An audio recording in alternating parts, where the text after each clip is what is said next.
crime has been committed at Wild Green Primary School. 2 school trophies have been stolen. Evidence as to the identity of the thief has been left at the crime scene, and a list of likely suspects has been made.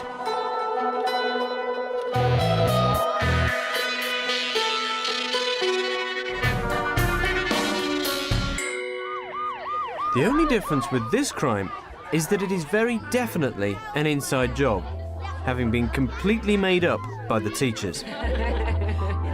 With help from the local police and advice from Jane Turner from the Science Learning Centre, Year 6 have found themselves totally involved as forensic scientists in their very own crime scene investigation. I think someone's broken. I just see blood on the floor and someone might have broken.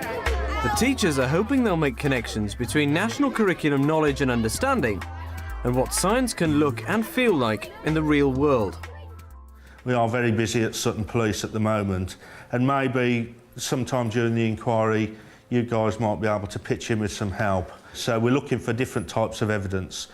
Any ideas? The crowbar's got might have handprints on it. Handprints? You could look for like hair. Hairs and fibres? Yeah. That's a really good idea, that is.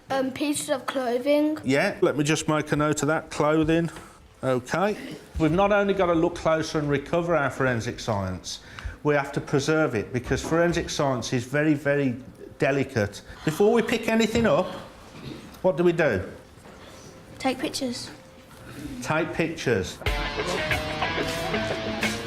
Like the crime scene. It doesn't matter what forensic evidence that we recover if we're not making proper notes about our findings and our analysis.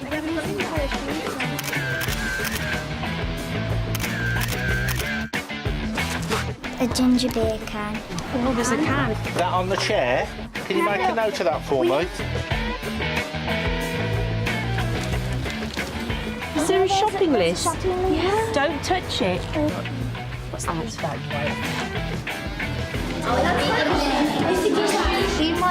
But our one suspect is Mr. Evans. He's got loads of cuts on his hands. And there was blood on the scene, so because he's got the cuts, he might have lost blood. There might be evidence in there. He's got 2 plasters on his fingers. Yeah, but it might have been 2 people. Yeah. Here's the last footprint you can see, and then it's just a big mess of paint, and then there's no more footprints. It's like they stop very abruptly, don't they? So what do you think they did there then? Take their shoes off and then throw them in the skip or one of the bins. Hypothesis is already playing a healthy part in the investigation, along with acquisition of evidence. That nail. A bit of fibre on the nail here. Well, make sure that's photograph on you. Who would have had a piece of clothing on his A hole in his back. Okay, it's left and right, so it can't be Mr. Barnett. Eliminate Mr. Barnett. We know that it can't be him. Yeah. Because he's got his plaster cast on.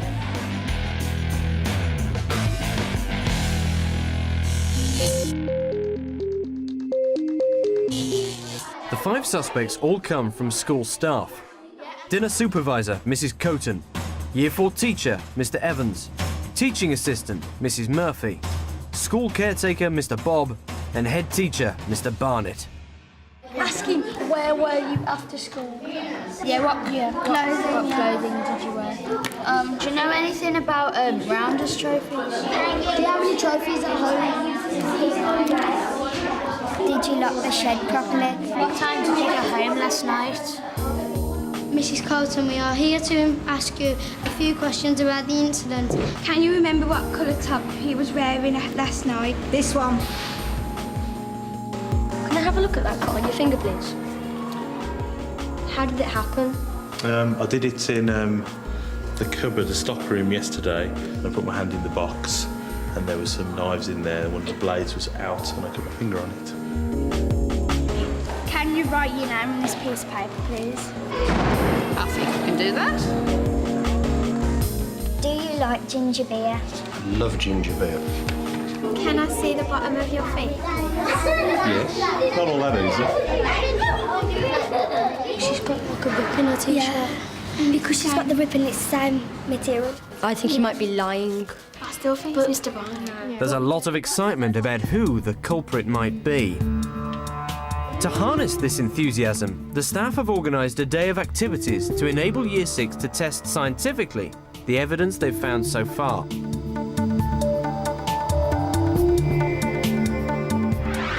One piece of evidence planted at the crime scene was a shopping list. Some of the children are going to use chromatography to determine the sort of pen that was used to write the list in the hope that they can link it to a suspect. Before they're let loose on the evidence, they practice their science skills on sweets. Water dissolves the different colour coatings. A drop from each sweet is placed onto chromatography paper and separates into its constituent pigments. So we're going to do some actually using the pens that we've collected from our suspects. So what you need to do is just do a little spot with his pen. Put Mr. Bob's pen back in Mr. Bob's bag and pass it on to the next person. We must keep the right pens in the right evidence bags. So that's Mr. Barnett's. I send Mrs. Murphy's to you, Mrs. Coatson's and Mr. Evans's.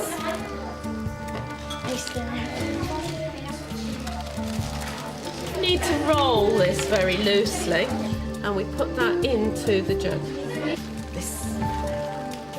The shopping list has also provided a neat way of matching handwriting samples taken from all the suspects. Why? You tell me why you think they go together. Look at the top of the O's, like swirly. This is aluminium powder, and it's very, very sensitive, and it sticks to the moisture. So just very gently across the can. You see them? You see that one there? You see them? All the way across there? What I'm going to do now, give that a bit of a huff to make it all nice and moist, and then we'll stick that over that area. Just make sure that it's all nicely stuck over. You peel that back. Fingerprints have gone. Can we see those now? Yeah. And then we just stick that on there, like that. And there they are. There they are. So shall we get the ones that we've done with the samples of pens out of the water very carefully? Slip the paper clip off them and lay them out flat on your desks. So can you see how each pen has made a different pattern of colours? Oh, yeah? Mrs. Murphy's has given us a rainbow. They're about to compare the patterns made by the suspect's pens with the crime scene evidence.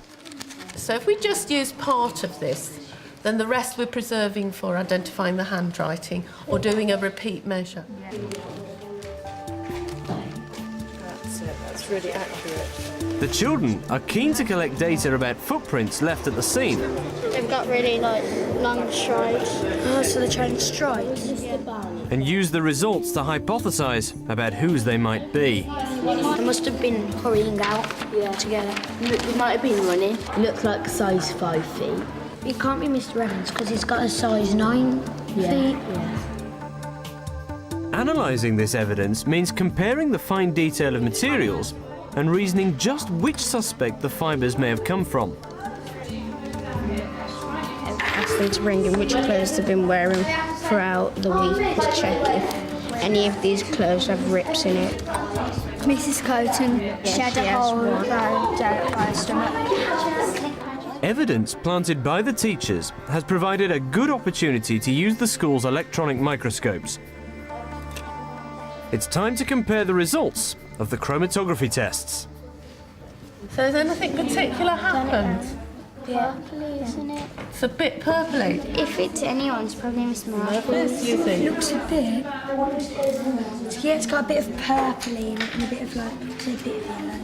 It's probably Miss Murphy's. So the chromatography has taught us that we can identify the different pens. So you would agree that it's probably come from Mrs. Murphy's?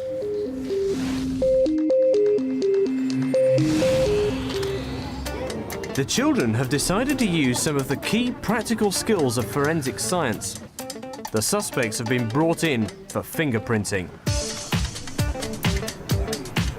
They will be able to practice some real forensic science, comparing the suspect's fingerprints to those lifted from the drinks can at the crime scene. Well, that looks really similar to the one on here, and so is this one. Close observation and recording is also being used in this activity, matching up shoe treads. Describe that. Who can describe that one?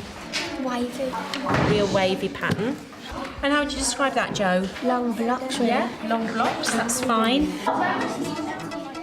The crime scene investigation also provides a chance for some creative cross-curricular activities. Last night, the school shed at Wild Green Primary School was broken into. The robbers left some footprints and some blood, so we may be able to trace who it is. The Year 6 children of Wild Green Primary School have been working hard with the SOS to find the person responsible.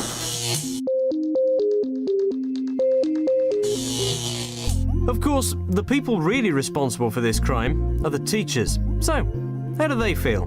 How do we feel? Yes. It's been a long day. This morning seems like 3 days ago, doesn't it? Yeah. I think one of the high points was probably having the police involvement. The support from them has been absolutely fantastic, and it has made it much more believable for the children. Certainly when we arrived first thing this morning to see a police car and it all taped off, that was really good. And the children will remember that. Yeah. And that was very exciting, I think. And it was great out to the crime scene because they all took it totally seriously. Yes. There was no question out there whether it was true or false. And because they had the suits on and because the soccer bloke was there, it was serious. It was a crime scene. What can we get from blood? DNA. DNA? They adopted a very scientific approach. They'd got ideas, that they came out and they tested theories out, and they took measurements, and they were photographing their findings and recording their findings, which is just about everything we do at real crime scenes as real crime scene investigators. So I'm hoping that they've got as much out of it as I have today. I found the whole day to be absolutely fabulous. A crime scene has been photographed and documented. Evidence has been gathered and examined. Fingerprints have been lifted and analysed. Fibres linked to a suspect's clothing. Footprints have been evaluated and recorded. So, with every suspect seemingly linked to the crime by a piece of evidence, only analysis of the bloodstain will verify who done it. I think Mr. Barnett did it. I think Mr. Evans and Miss Murphy did it. I think Miss Murphy and Miss Cohen did it. I think all of them did it. Tomorrow, Year 6 will be introduced to the science of DNA fingerprinting and perform their very own DNA test to find the culprit.